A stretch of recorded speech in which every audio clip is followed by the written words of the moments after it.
Hello dear friends, and thank you so much for joining me again in my home. I want to say before I start this fairly quick video a very warm thank you to all the people that were kind enough to reply to my last video and to send me such incredibly warm, kind and encouraging messages.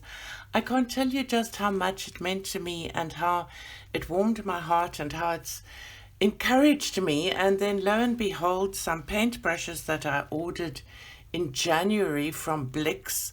Remember, I live in South Africa and I was given an opportunity to buy them, to have them mailed via courier, but the courier fee was something like $65. And when you transfer that into South African rand, I mean, it's like more than a month's groceries for me.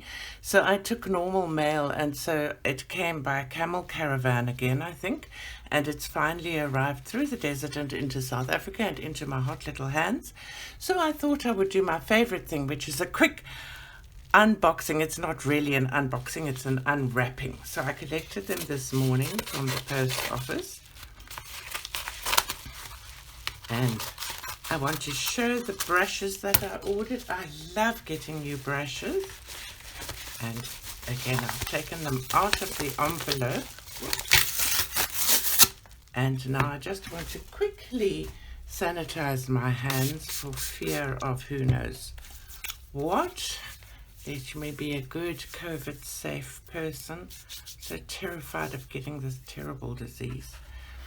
And nicely packaged. I'm very grateful for that. And some brushes. And then I'm going to put some of them through their paces quickly. I always get the short handles for my watercolors. These were brushes that some of them are kind of in reserve. I love the feel. Let me put them to the side. Of these Velvet Touch. So this is a Princeton Velvet Touch size 8. So I'm not going to use that one immediately. I have a size 8 brush that I'm busy using. I'm putting that aside. A Princeton Velvet Touch size 10, but this is one I want to give a try. I saw some YouTube videos of good watercolorists using this. It's called a petals brush. So I'm not sure if you can actually see this. Let me stand up and get the lighting a bit better here. Maybe that's better. So can you see it's kind of got a very interesting shape. So I want to kind of try that one out. And then I got also something that I really wanted to try. A Princeton Velvet Touch Teeny 20/0, so it's a teeny tiny, let me hold it on a piece of, I'll hold it against this black thing, then maybe you can see it well. Tiny little brush for detail work. Again, a Velvet Touch round size 2. I like the feel of these Velvet Touches. I'm very tactile person, so things like this please my soul. And then I like these Utrecht brushes, and I don't have a size 6 in an Utrecht, and so I got that, and it's got a lovely point. Again, I'm not going to use that one. I've got a brush that I am busy using in size 6. And then another interesting one, Princeton Velvet Touch, and it's called a filbert grainer. So can you see those interesting little, I don't know if you can see, but I'm going to give it a try. So it's almost like cut. Let me hold it still for a moment. So that we'll give a try. And then I got a Princeton snap brush, which I like, size 6, which is actually my go-to brush for florals, which is my go-to thing to do. And I got quite expensive an Utrecht size 10 round. So I've got 2 size 10 rounds now. Wonder if I'll fit that in again just to keep it safe. Hope I don't have any. There we go. So I'm putting some aside that I'll put into safekeeping for when I need them, and then I'm going to just have a quick play with these strange brushes. So I've got some Langton, it's called Rough Grain. It's not fabulous paper, but I was trying to paint crosses before Easter, so maybe we can try the things out on this page where I've already done some stuff. So I have some Daniel's, no, they're not all Daniel Smith, they're a mix of paints. What am I going to try? My favorite thing to go to is always pinks. So I've got here an alizarin crimson, a quinacridone magenta, and an opera rose. So I'm first going to just activate the paint with my size 6 brush that I always have been using for a while. It's called a finesse round. This is the alizarin crimson, and we move it to the side. Maybe I should get a clean page. This paper is just so darned expensive to buy watercolor paper. Sorry, I'm talking about money again. Did promise myself I wouldn't, but it's funny how when you don't have it, it stays in your mind. So I just want to do, that's my normal round brush with a leaf. Okay, rinse it off and dry it off, and I'll put that aside. Now I want to try this petal brush. So when the brush is new, it's quite hard because it's got whatever they put in these brushes, so I'm just rinsing that off well. Still feels a bit almost slimy. Okay, and now let me try doing a leaf with this brush.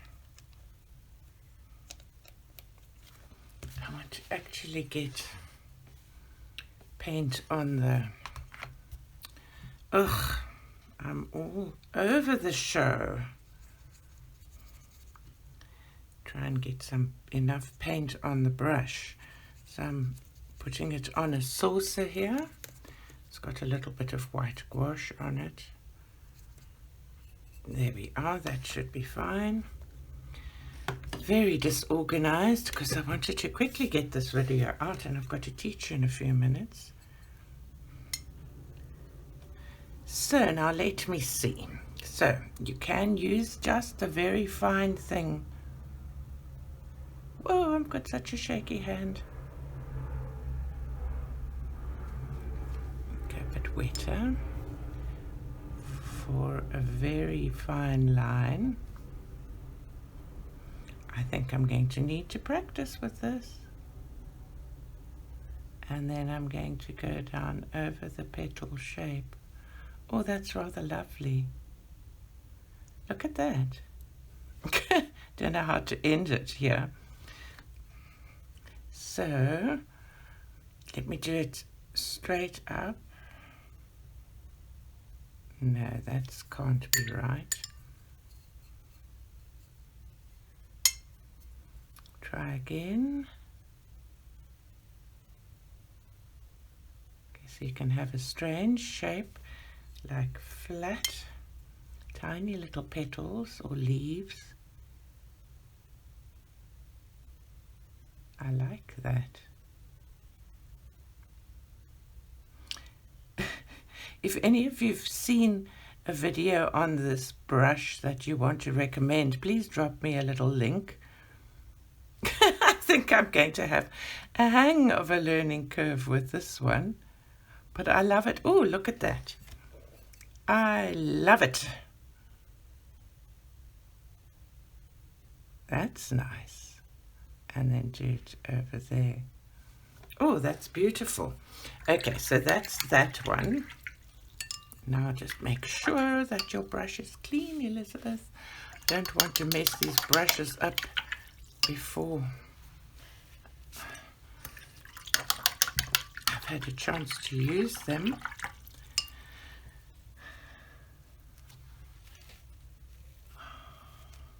Oh, this is my happy place.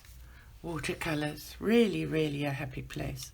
Now I'm going to try this fascinating, well, I'm first going to move use a fat brush, some more paint onto the saucer, so that I find it very hard with these little half pans. They're great for storing paint in, but I like to move the paint off into a palette or a saucer or something so that there's more room. I'm a person that seems to like to have room to do things in. I like room in a home or on a desk or wherever I need space. Okay, so let's now see. I'm going to just activate this brush also. And now I'm going to put it in the paint and dry some off and just see what happens. Okay, so that's nice. So look at that, gonna make grass. So now in a landscape. Oh, that's quite awesome. If you want to have little effects. That's amazing. Now I've gone quiet. It's like when you've made a nice... So it gives you almost like a dry brush effect, and nice grasses.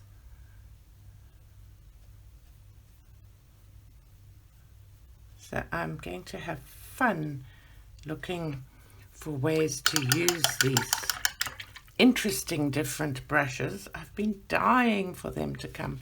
And now just this teeny little one, which is just a teeny little brush. And the thing is, this is very rough paper, so I don't think it's the ideal place.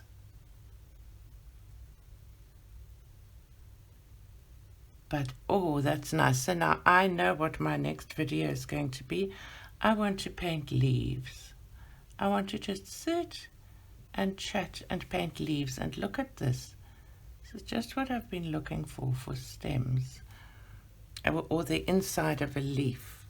So now, say we had this one done already, and say it was dry, and oops, of course I can't really see what I'm doing.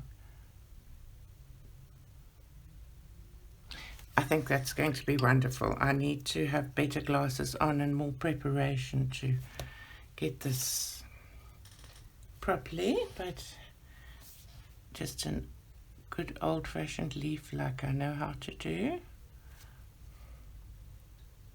Ugh, not a very good old-fashioned leaf, just a leaf. Okay. And then needs to be dry, so I'm going to have a sip of tea and give it a moment.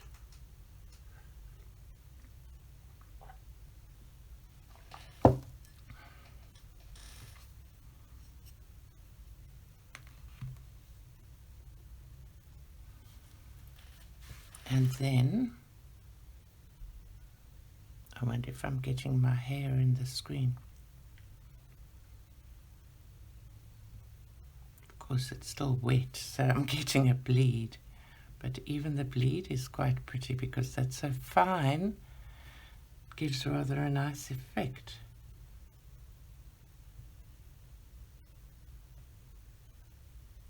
Oh, this is lovely.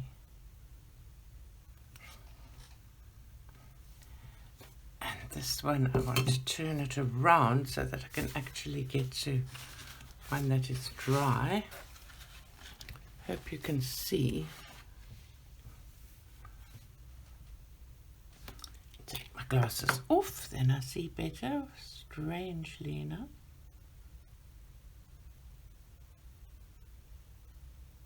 Look at that, the very finest of fine. Where did the paint go? There we are. And of course, with the brush being so fine, it doesn't hold much water. Not water, it doesn't hold much paint. But that's amazing. Okay, so that's that, and that's my brushes and their special effects. And thank you very much for watching, and I'll see you again next week with a better, more thought out video. Bye bye now.